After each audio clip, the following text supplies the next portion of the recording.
Romanos capítulo 15, verso 7 hasta el 13, dice la palabra de Dios: por tanto, recíbanse los unos a los otros, como también Cristo nos recibió, para gloria de Dios. Pues les digo que Cristo Jesús vino a ser siervo de la circuncisión para mostrar la verdad de Dios, para confirmar las promesas hechas a los padres y para que los gentiles glorifiquen a Dios por su misericordia, como está escrito: por tanto, yo te confesaré entre los gentiles y cantaré tu nombre. Y dice: alégrense gentiles con su pueblo. También dice: alaben al Señor todos los gentiles y magnifíquenle todos los pueblos.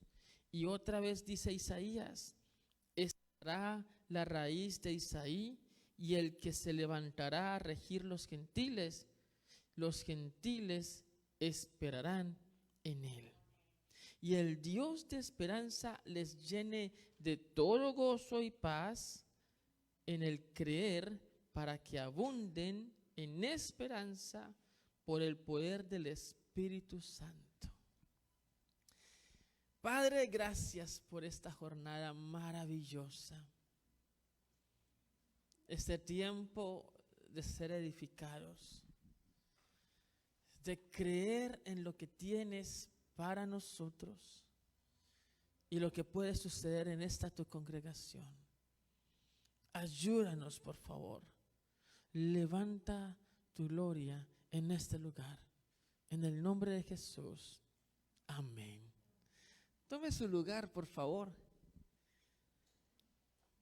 Yo creo que Templo Victoria habrá de seguir creciendo. ¿Usted lo cree? Hoy vamos a hablar acerca del telos de su primera venida. Y esa palabra telos suena toda extraña, pero tiene un significado muy sencillo. Significa propósito. ¿Cuál fue el propósito de la primera venida del Señor? Cuando estuvo con nosotros en la tierra, de hecho murió en la cruz del Calvario. ¿Cuál fue el propósito de su venida?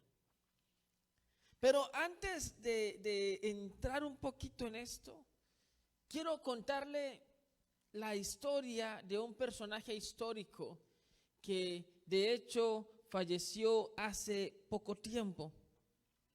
Falleció en el 2006, un 3 de abril, como hoy. Y este personaje se llamó Desmond Thomas Doss. Desmond era un joven que de hecho nace en Virginia, de una familia común y corriente. Su papá se llamó Thomas Doss y fue veterano de guerra, participó en la Primera Guerra Mundial, el padre de Desmond.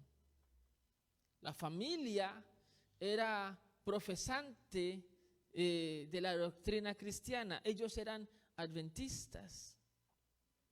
¿Y qué hace interesante la vida de este joven? Desmond un día tomó la decisión de hacer parte del ejército. Se vinculó con el ejército en 1942.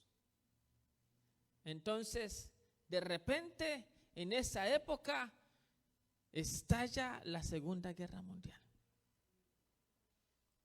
Y ahora a Desmond, y al igual que a otros tantos jóvenes, les tocaba enfrentar este conflicto, les tocaba enfrentar esta situación. Con una diferencia, por cierto, que Desmond, movido por su fe, decidió no tener contacto con armas de fuego. Decidió hacer un voto para no asesinar a nadie. Esto le representó no solo críticas, burlas, sino también reprimendas en el ejército. Él se declaró como un objetor de conciencia. Le preguntaban, ¿y entonces qué haces aquí? Y Desmond decía, creo que puedo propiciar vida. Creo que puedo ayudar a que en lugar de que haya muerte, haya vida. Y habiendo ganado el juicio como objetor de conciencia, Desmond y otros soldados más son llevados a Japón, en donde habrían de enfrentarse con las tropas enemigas. Allá comienza a gestarse una cantidad de enfrentamientos, y en uno de ellos, quizás uno de los más fuertes, Desmond, en medio del combate, en medio del fragor de la guerra, termina descubriendo para qué lo trajo Dios allí. Las tropas enemigas habían avanzado, habían logrado derribar todos los flancos del ejército estadounidense. De hecho, los soldados se retiraban, pero muchos estaban quedando en el campo malheridos. No tenían forma de evadir el que vinieran las tropas de los soldados japoneses, rematando a quienes veían con vida. Desmond tenía la oportunidad de huir, pero no lo hizo. Comenzó a evacuar uno a uno, en medio de esconderse, uno a uno los soldados que iba encontrando, malheridos, maltrechos, y los llevó hasta un lugar en donde podían estar a salvo. Cada vez que rescataba a un soldado y lo descolgaba por un acantilado, lo primero que decía, o lo siguiente que decía, es: Señor, dame fuerzas para rescatar uno más. Dame fuerzas para alcanzar uno más. Y salía corriendo, escabulléndose en medio de los soldados japoneses que no lo lograban identificar. Se escabullía y lograba llegar a alguno de sus compañeros, le ayudaba, le daba primeros auxilios porque Desmond era paramédico, y luego le arrastraba de alguna forma para llevarlo a un lugar seguro. Y una vez aseguraba a ese soldado, volvía a decir: uno más, uno más, uno más. En esa jornada, Desmond Doss logró rescatar 75 soldados, incluso algunos soldados japoneses que se encontraban próximos a la muerte. Desmond Doss fue considerado un héroe de guerra. Fue homenajeado a nivel nacional. Y su convicción todavía resuena. Uno más. Dame la forma de alcanzar uno más. Yo creo que nosotros bien pudiésemos involucrarnos también con esa convicción. Uno más. Ayúdanos a alcanzar uno más. Pablo comienza esta porción que les acabo de leer diciendo: por tanto. Ese por tanto equivale a decir: por lo que les dije anteriormente, ahora les digo esto. ¿Y qué fue lo que Pablo dijo anteriormente? Creo que nos dio la clave para el avivamiento.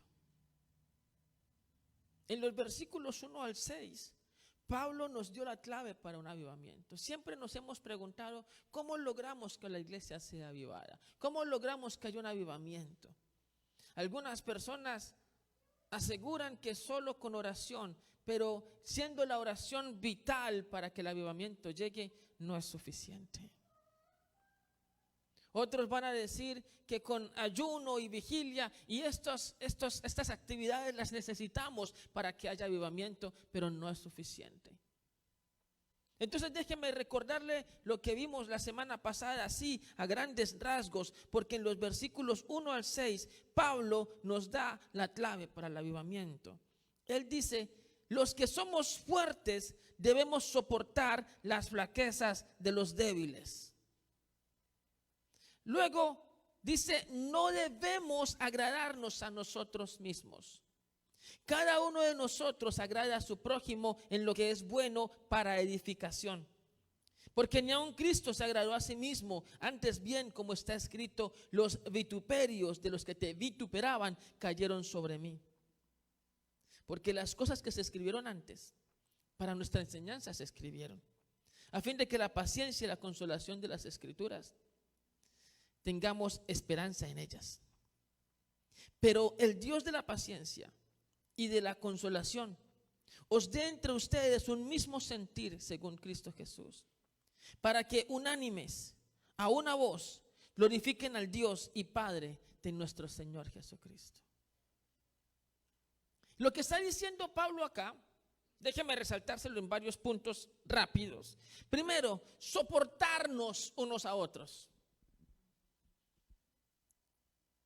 Yo noto que en oportunidades los creyentes son muy buenos para buscar la presencia de Dios y para clamar a Dios. No son tan buenos para sobrellevar al hermano que está al lado. Yo noto que en algunas oportunidades nosotros los creyentes somos muy buenos para decir, Padre, quita de mí lo que no está bien, lo que tenga que hacer lo voy a hacer para honrarte, pero al mismo tiempo no tenemos muchísima disposición para sobrellevar los errores de las personas que están a nuestro lado. Entonces, soportarnos es la primera clave. Y soportarnos no significa simplemente aguantarnos. Ay, me lo aguanto porque no tengo de otra. No, a veces nosotros los cristianos con nuestra carisma, o nuestro carisma mejor, nosotros los cristianos con nuestra diplomacia. ¿Usted no ha notado que los cristianos no dicen que el hermano Pedrito me cae mal? No. Dice, ese hermano no me da paz.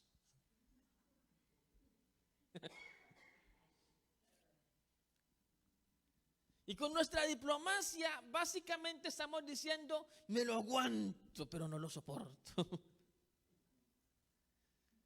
Pero ese soportarnos significa poder ayudarnos unos con otros. Ahora, lo segundo que dice Pablo es, no busquen agradarse a ustedes mismos. ¿Sabe que un problema dentro de la vida en comunidad es que terminamos convirtiendo nuestros gustos en una intención por establecer una norma para los demás? Se lo repito. Terminamos estableciendo nuestros gustos en una intención de hacer una norma para los demás. Yo lo desafío a usted a que me diga en qué parte de las Escrituras dice que el negro es el color del diablo. Búsqueme un texto donde diga que el negro es un color del demonio. Te darás cuenta que fuimos nosotros los que con el paso del tiempo, y si usted hace algún registro histórico, se dará cuenta que poco a poco comenzamos a relacionar el negro con lo oscuro. Y poco a poco terminamos estableciendo que el que se vista de negro es pecador. ¿Me sigue o no? Así que si un día llegamos a un auditorio donde el cielo raso está pintado de negro, algún cristiano va a decir, aquí no hay santidad. Mire, ese color es del diablo, mire. Y solo te va a gustar un templo que esté pintado de blanco.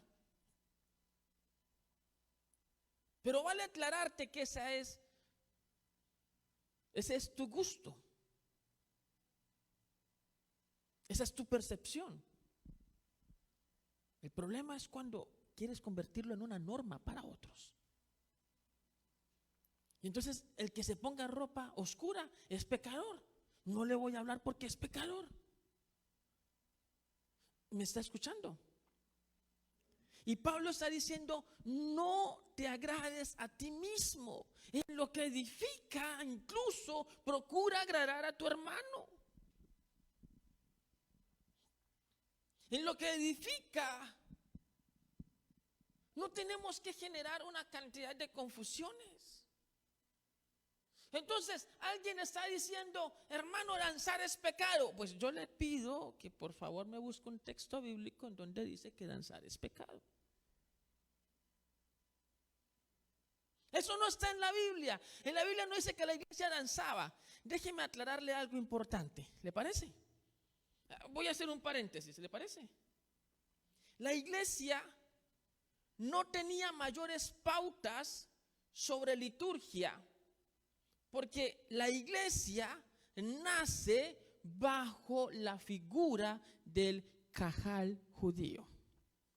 ¿Y qué es eso? Pues el cajal judío es la iglesia del Antiguo Testamento. Cajal significa congregación. E iglesia significa convocatoria. Lo que pasa es que se llamaba en hebreo y ahora lo llamamos en griego. Pero es la misma idea. ¿Me está siguiendo? La idea de congregarse los justos para alabar a Dios. ¿Me está siguiendo? Es la misma idea. La idea de iglesia surge del cajal. Y el cajal es cuando el pueblo se reúne para alabar a Dios. Ahora, yo le voy a hacer un par de aclaraciones. El templo en aquella época no es como ahora. Sí, porque ahora entramos todos al templo. Gloria a Dios, aleluya. Y quiero entrar al lugar santísimo. Véngase para acá si quiere. En aquella época el templo, nadie podía entrar al lugar santo. Solo sacerdotes. Nadie podía entrar al lugar santísimo, solo el sumo sacerdote. Y solo los varones entraban al atrio, las mujeres no podían. Y si era gentil, tampoco podía. Así que cuando la iglesia nace, que dice que todos los días en el templo y por las casas no cesaban de predicar a Jesucristo, lo que sucedía en el templo, escúcheme, es que los creyentes que estaban empezando a promover el mensaje de Jesucristo iban al templo, pero en la puerta y alrededores allí comenzaban a profesar el mensaje, porque en el atrio, lo que pasaba en el atrio es que la gente entraba, los varones entraban a ofrecer sacrificio. No entraban a tener un culto como lo tenemos ahora. ¿Me está siguiendo? Entraban, ofrecían el sacrificio y salían. ¿Sí? Yo llego con mi buey, lo sacrifiqué, salgo y ya al lugar santo no entro porque solo van los sacerdotes. Al lugar santísimo no entro porque solo va el sumo sacerdote. En el atrio no voy a tener a cantar y a exaltar porque solo es para sacrificios. ¿Me entiende? ¿Está aquí conmigo? Entonces se reunían a la puerta, como por ejemplo en Hechos que menciona la puerta de la hermosa, ¿sí? O el pórtico de Salomón. Se reunían a la puerta y ahí en la puerta tenían conversatorios y por ejemplo conversaban de Jesucristo. Pero luego en las casas empezaron a reunirse y en las casas comenzaron a implementar himnos, cánticos espirituales. Pero esos himnos no se los inventaron los cristianos. Ya en las sinagogas había himnos. ¿Me siguen? Entonces, todo lo que la iglesia comenzó a hacer venía ya de antelación con lo que el cajal judío hacía. Y en el cajal judío, los judíos creían en la danza, por ejemplo, la que invitaba el Salmo 150. O perdón, los instrumentos con arpa y todo esto. Y creían en la danza como la invitaba David. ¿Me estoy haciendo entender? Entonces llega alguien hoy y dice, muéstrame en el Nuevo Testamento donde dice danzar. Pero déjeme explicarle que los apóstoles no estaban interesados en establecer doctrina sobre el danzar. Ya ellos creían en la danza. ¿Sí? Si danzaban o no danzaban en las reuniones que tenían para hablar de Jesucristo, no era porque comenzaron a decir, a partir de ahora la danza es pecado. Si no danzaban es porque de pronto no cabían en la casa. ¿Me sigue? Pero cantaban como cantamos ahora. Entonces llega alguien y dice, la danza es pecado. Y hermano, yo te entiendo que para ti sea pecado. Pero cuando quieres prohibírselo a otro, entramos en los egocentrismos. ¿Sí me está escuchando?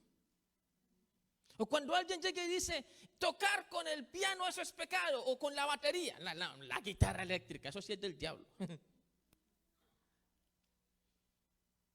Yo me acuerdo por allá en los 90, cuando comenzaron a evolucionar las canciones y ya no eran los coritos de siempre.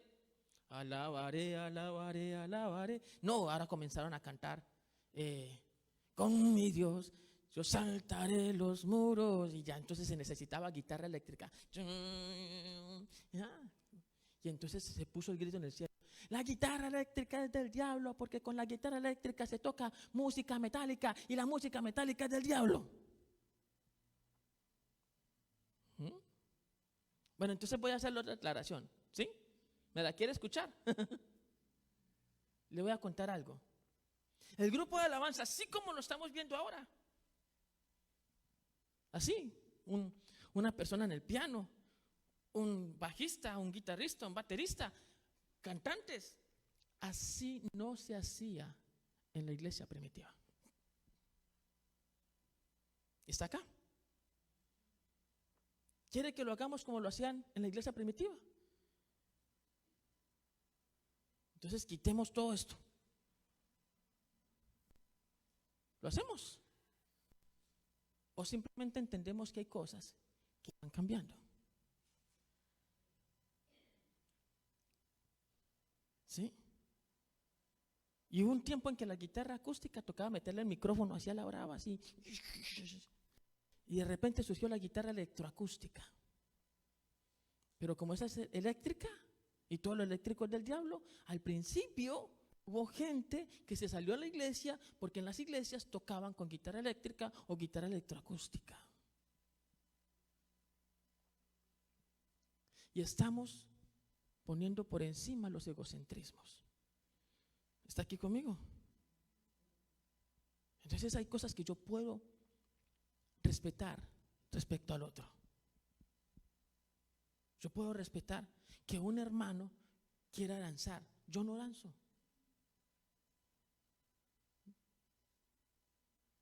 No hay problema.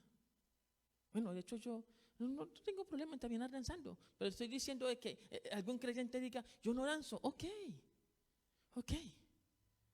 Pero la invitación de Pablo es, no busques agradarte primero a ti. Si edifica, intenta agradar también a tu hermano primero. Y el siguiente consejo, dice Pablo, no nos agrademos a nosotros mismos. Cada uno de nosotros agrade a su prójimo en lo que es bueno para edificación. Y luego dice él, pero el Dios de la paciencia y de la consolación os dé entre ustedes un mismo sentir. Un mismo sentir. Que logremos llegar a un mismo sentir. Y eso suena muy bonito hablándolo. Pero mis hermanos, para llegar a un mismo sentir, necesitamos entender que el respeto por la diferencia del otro es importante. ¿Cómo establecemos un mismo sentir? Mire que este mensaje que Pablo le está diciendo a los romanos no quedó aislado. No quedó aislado. Voy a mostrarles que un mensaje muy similar se lo plantea Pablo a otros lectores, en este caso a los Efesios. Efesios capítulo 3, versículo 14. Dice Pablo: por esta causa doblo mis rodillas ante el Padre de nuestro Señor Jesucristo. Y necesito aclararle que Pablo es judío, ya usted lo sabe. Pero cuando le estoy diciendo que Pablo es judío, le estoy expresando que un judío, en el común de los casos, cuando ora de pie y levanta sus manos. Pero cuando un judío se postra, es porque lo que va a clamar delante de Dios lo va a hacer con mucha pasión, con mucha intensidad, con mucho fervor. ¿Me sigue? Entonces ahora estamos diciendo, o está diciendo Pablo: doblo mis rodillas ante el Señor Jesucristo. Clamo con fervor, clamo con pasión. Si usted me permite una palabra, parafraseándolo, clamo con desespero. Porque el clamor de Pablo para que esto se dé, usted lo va a encontrar a través de sus escritos. Pablo estaba buscando con muchísimo anhelo, dice él: doblo mis rodillas ante el Padre de nuestro Señor Jesucristo, de quien toma nombre toda familia en los cielos y en la tierra, para que les dé, conforme a las riquezas de su gloria, el ser fortalecidos con poder en el hombre interior por su espíritu. Y escuche: para que habite Cristo por la fe en vuestros corazones, a fin de que, arraigados y cimentados en amor,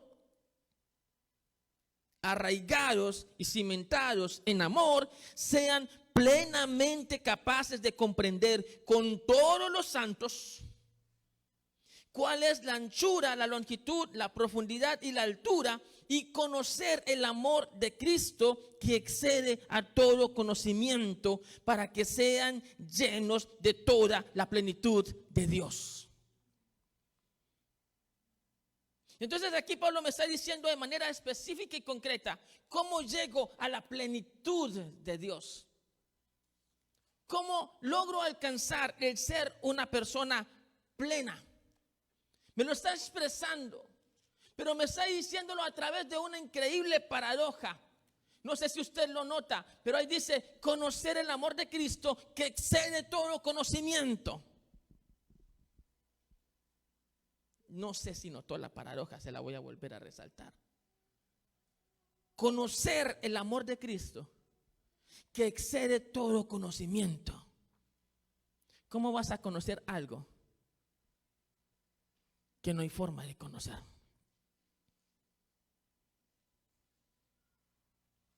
Y la única forma, y Pablo lo está clamando, y lo está clamando con fervor, la única forma de usted conocer el amor de Cristo que excede todo conocimiento es cuando en unidad todos,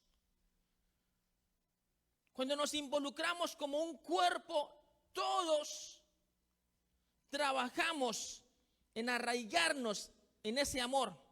En otras palabras, se lo voy a decir de una manera más sencilla: el amor de Cristo no es algo que se conozca, es algo que se vive. Se lo repito: el amor de Cristo no es algo que se conozca, es algo que se vive. Por ende, ese amor que se vive es algo que se termina proyectando a todos los demás. Si volvemos a Romanos capítulo 15, nos encontramos con que Pablo nos está diciendo que para que podamos glorificar a Dios de manera unánime, necesitamos primero soportarnos. Ahora, volvamos al inicio, porque él dice: por tanto, versículo 7. La única forma para que terminemos glorificando a Dios de forma unánime, Pablo dice: recíbanse los unos a los otros como Cristo nos recibió. Acéptense los unos a los otros como Cristo los aceptó. Entonces vamos al paralelo de Pablo.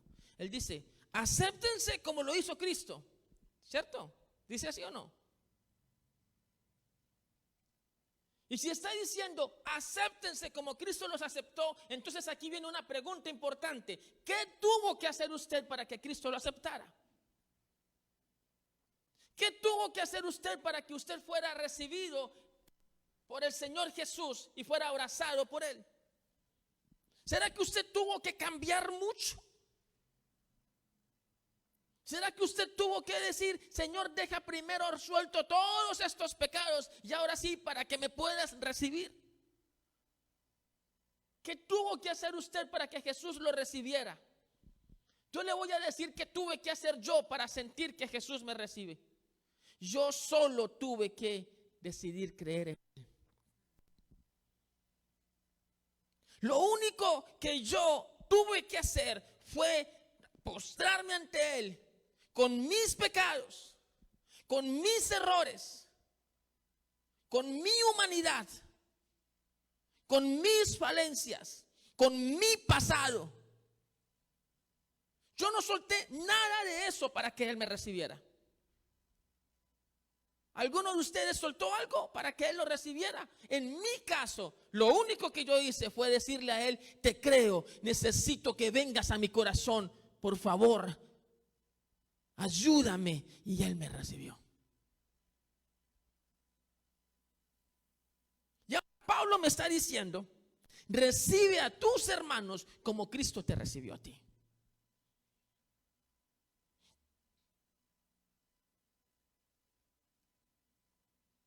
Seríamos los protagonistas de la parábola del deudor, de los dos deudores. Si habiendo sido recibidos por Jesús con nuestros defectos, ahora pretendemos rechazar a alguien que tiene defectos.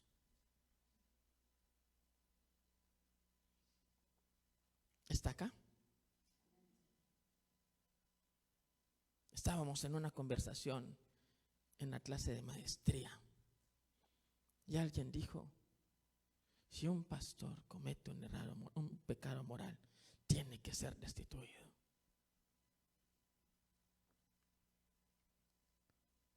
Y tuve la oportunidad de mirar a esa persona y decirle, creo que si el Señor nos ha dado la oportunidad de perdonarnos y levantarnos, podemos ser restituidos. Que levante la mano el que tropieza, cae y ya se quiere quedar ahí en el suelo diciendo, no me levanten que no lo merezco. Todos los que tropezamos y caemos, anhelamos ser cobijados y que nos ayuden a levantar. Todos estamos esperando que en lugar de que vengan con piedras en la mano, vengan con brazos y nos levanten y nos digan, vamos, sigue que puedes alcanzarlo. ¿Cierto o no? ¿Qué espera usted cuando tropiece? ¿Dedos señalándole? ¿O un abrazo diciendo, vamos, somos humanos, levantémonos otra vez? ¿Qué espera usted? Porque si lo que usted está esperando es ser levantado, entonces cuando su hermano caiga, lo que hay que hacer es levantarlo. ¿Está aquí? Pablo está diciendo, recíbanse unos a otros como Cristo nos recibió. Y aquí viene una revelación importante. Dice Pablo, versículo 8, pues les digo, Cristo Jesús vino a ser siervo de la circuncisión para, le doy un truco no, una luz para encontrar propósitos en la Biblia. Si quiere escribir palabras raras, eso se llama teleología. En otras, más cortito, eso se llama telos. Si quiere descubrir telos en la Biblia, Es decir, quiere descubrir propósitos en la Biblia, póngale mucha atención a las palabras para. ¿Sí me escuchó? ¿A qué palabra hay que poner la atención? Para. Y mire lo que dice Pablo acá. Cristo vino a ser siervo de la circuncisión para. Cristo se sometió a la ley judía para. O sea, aquí me va a decir un propósito. ¿Lo tiene? ¿Me estoy haciendo entender? Entonces vamos otra vez. Cristo vino a ser siervo de la circuncisión para, y va, mostrar la verdad de Dios. 1. 2, para confirmar las promesas hechas a los padres. Y 3, para que los gentiles glorifiquen a Dios por su misericordia.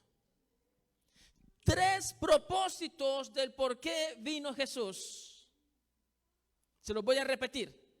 ¿Listo? Vamos con el primero. 1, Jesús se sometió a la ley judía para mostrar la verdad de Dios. Segundo, para confirmar las promesas hechas a los padres. Tercero, para que los gentiles glorifiquen a Dios por su misericordia. 3 razones. Y esas 3 razones tendríamos que entrar a considerarlos.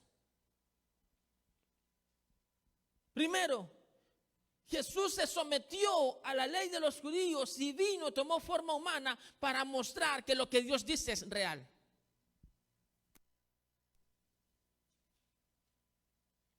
Y Dios dijo que el hombre, tras haber pecado, había sido destituido de la gloria de Dios.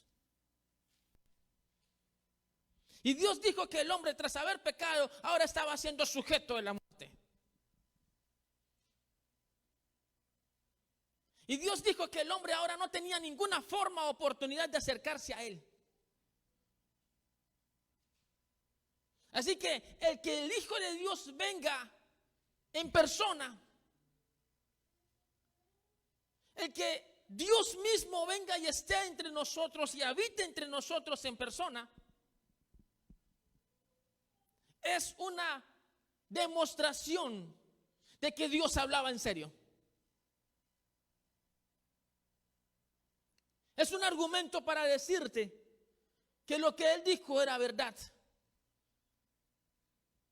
Si no hubiera actuado el Señor Padre con su Hijo en favor de nosotros a través de su venida, nosotros hoy estaríamos lejos de la presencia de Dios. Hoy estaríamos sin siquiera entender quién es Dios, con un problema adicional, porque fuimos creados para adorar.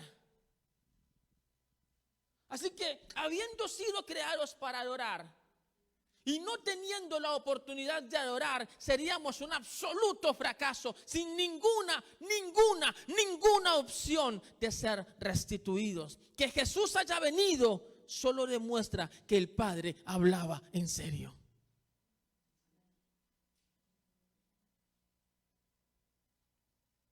¿Me está escuchando? Pero dice Pablo que no solamente nos está mostrando que el Padre hablaba en serio, también dice para confirmar la promesa de Dios a los padres. En otras palabras, Jesús vino también para demostrarnos que Dios es fiel. Y Él le prometió a nuestros padres. Esa promesa comenzó desde Eva, cuando le dijo, pondré enemistad, se lo dijo a la serpiente, pondré enemistad entre ti y la mujer, entre tu simiente y su simiente. La simiente de la mujer era Jesús.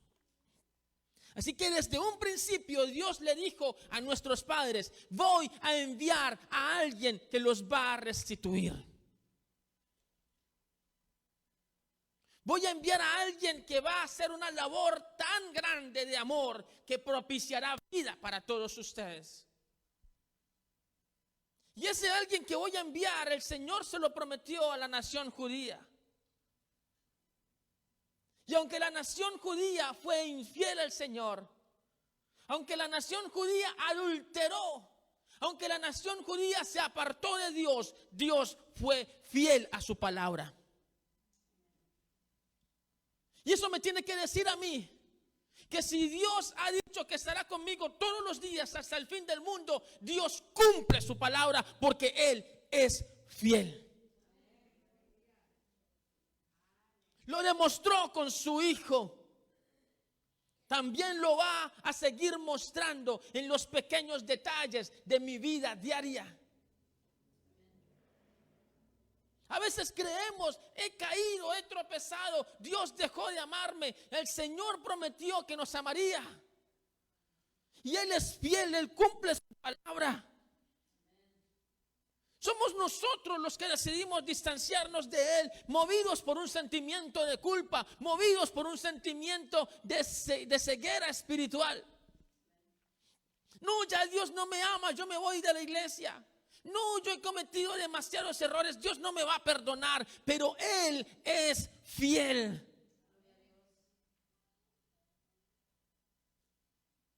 Y se lo mostró a sus hijos cuando mandó a su Hijo Jesucristo. El Señor sostuvo su palabra, aunque el pueblo de Israel la quebrantó.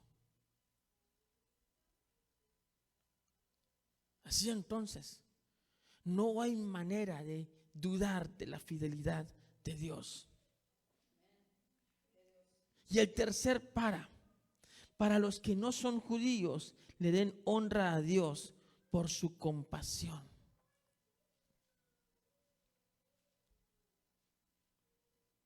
Es que eso es compasión, porque la promesa fue dada solo al pueblo de Israel. Sin embargo, desde el Antiguo Testamento ya Dios había dicho que Él extendería esta bondad a los gentiles.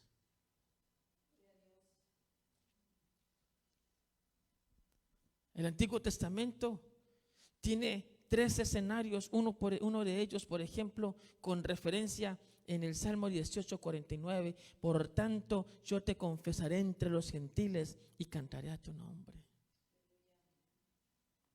El otro tiene referencia en el Salmo 117:1, alabar al Señor todos los gentiles, magnifíquenle todos los pueblos. Y una tercera referencia la puede encontrar usted en el Salmo 11:10. Estará la raíz de Isaí y el que se levantará a regir los gentiles esperarán en él.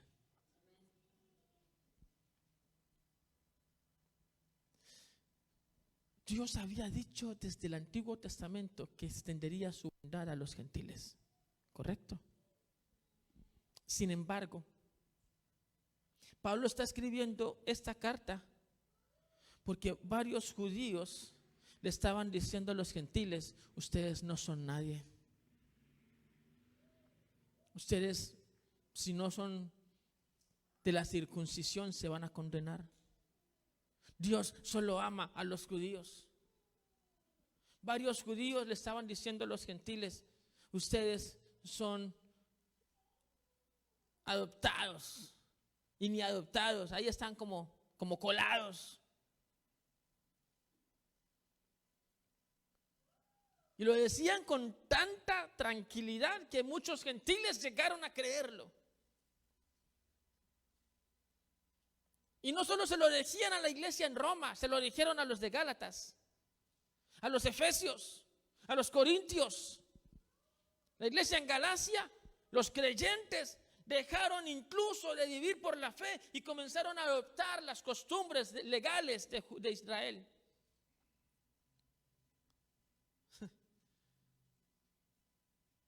Y Pablo le dice a los gentiles: no importa lo que estén diciendo los judíos, importa lo que Dios ha dicho. Y eso tiene que ver con usted.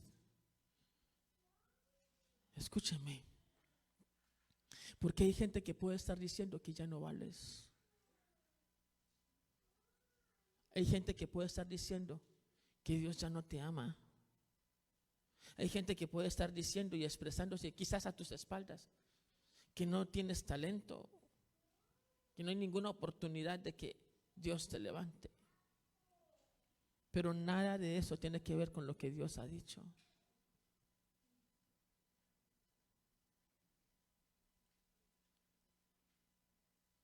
Así como lo expresa Ezequiel en el capítulo 16. Cuando Dios, hablando de Jerusalén, dice: pasé por tu lado, te vi en tus sangres. Es decir, casi te habían abortado y estabas allí tirada en el suelo, como un bebé que ni siquiera le habían quitado la sangre después de haber nacido, expuesta a la muerte. Pasé por tu lado, te vi en tus sangres y te dije: vive, vive. Y es lo mismo que Dios dice ahora, porque puede que estemos en la misma situación de esa Jerusalén, que casi abortada por algún familiar o por algún miembro de la iglesia, casi abortada por algún círculo de nuestra comunidad. Estamos expuestos en nuestras sangres, en nuestros delitos y pecados, y Dios pasa por nuestro lado, nos mira, nos toma y nos dice: vive, vive. Otro te está diciendo: no vivirás. Dios te ha dicho: vive. Y no importa lo que otros están diciendo, importa lo que Dios está hablando de ti. Importa lo que Dios está proyectando hacia ti. Él está aquí diciéndote: vive. Y luego dice Pablo: y el Dios de esperanza les llene de todo gozo y paz en el creer. Y aquí lo que usted necesita es creer. El único camino que Dios ha puesto para que recorras se pavimenta en el creer.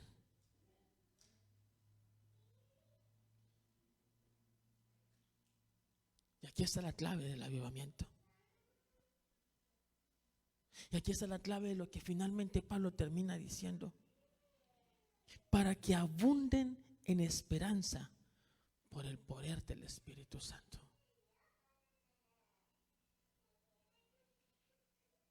Y es donde encuentro sentido el comportamiento de jóvenes como Desmond Doss, que constantemente en el fragor del peligro, en medio del riesgo de ser asesinado por tropas japonesas, se repetía a sí mismo: uno más, Señor, permíteme alcanzar uno más. Y es lo que nosotros también deberíamos considerar, porque te estoy diciendo que el Señor está pasando a tu lado para decirte que vivas. No importa quién te esté rechazando, no importa quién te esté señalando. Te estoy diciendo que el Señor está aquí para que construyamos unidad familiar. No importa si en casa las cosas están rotas, la unidad que empecemos a construir aquí va a representar que se sane también los vínculos de sangre que hay en tu familia. Aquí comenzamos. Aquí empezamos a construir comunidad, familia, y esto tiene que llegar a lo más sagrado que tienes allá en tu casa. A ese amor que ya considerabas que está roto, Dios está dispuesto a restituirlo, a levantarlo.